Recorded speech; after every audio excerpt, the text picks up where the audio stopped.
Hello all, I hope you're all doing well. We're continuing this week with our weekly portion review, and we are in the portion of Terumah, which means a gift or an offering. And this portion really focuses on the tabernacle, building of the tabernacle, following God's commandment. Now, while we've discussed last week, and there'll be a link to that in the description below, we discussed, I don't mean last week, last year, sorry, how the tabernacle can be seen as the blueprint for the human soul. Today, I want to focus specifically on the tabernacle itself. And there is a prevailing view that the third temple will descend fully constructed from the heavens. Now, this is like in contrast to the description of the construction of the tabernacle in this specific portion. And the first two temples, right, where there was an emphasis on the human participation in building the house of God. Now, what is it that we should expect in the future then?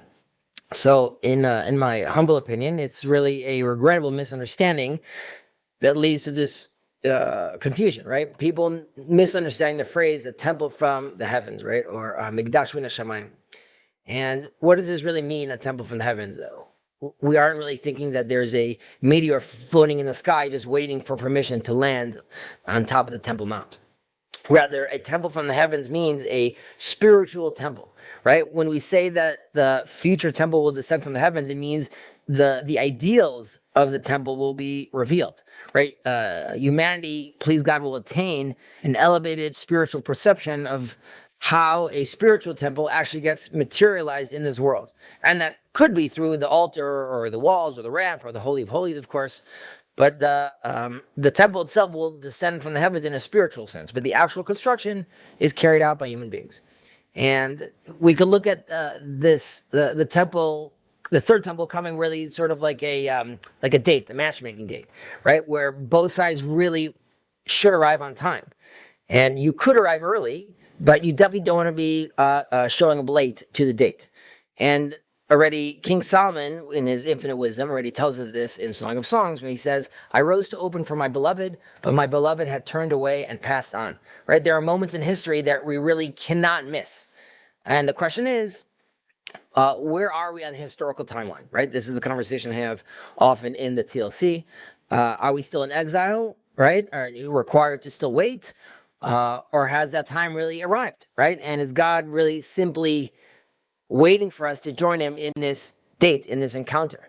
And this encounter really is an ancient longing of God to the world, right? And imagine you go to an adult, right, who's never read the Torah in his life, and you give him the 5 books of Moses, and you ask him to summarize a central message. He would most probably say, where he read that God created the world and God created man, people left Egypt, the people of Israel left Egypt, and they received the Torah, they entered the land, and they built the temple. That is the story of the 5 books. And we could really distill this into one brief sentence, which is God desires a temple, right? God is desiring an encounter, as he says, "Be holy, for I am holy." He doesn't want to be the only holy one. There's a very interesting midrash that tells us that even before God created the world, he built a canopy, a sukkah, on the Temple Mount for himself. And in it, God himself prayed and said, "May it be my will that my children build me a house in this place." Right? So this is, in a certain way, portraying that the temple is not as a historical event, but really it's this eternal longing for a conversation with the Creator, that he's looking to have and engage in dialogue with someone. And then all we have to clarify then is, who is this entity that God wishes to turn? Who does God want us to turn to? Who does he want to have this conversation with?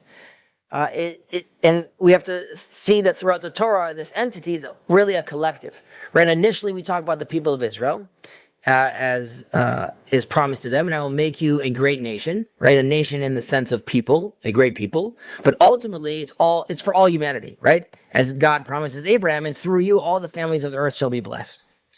And I believe that we must really release the temple from this narrow national Israelite dimension and understand that it has a universal global significance, right? And it's precisely by internalizing Israel's responsibility for all humanity that it becomes clear that the temple must be built so the divine presence of God can actually return back to the world. We have to create this vessel.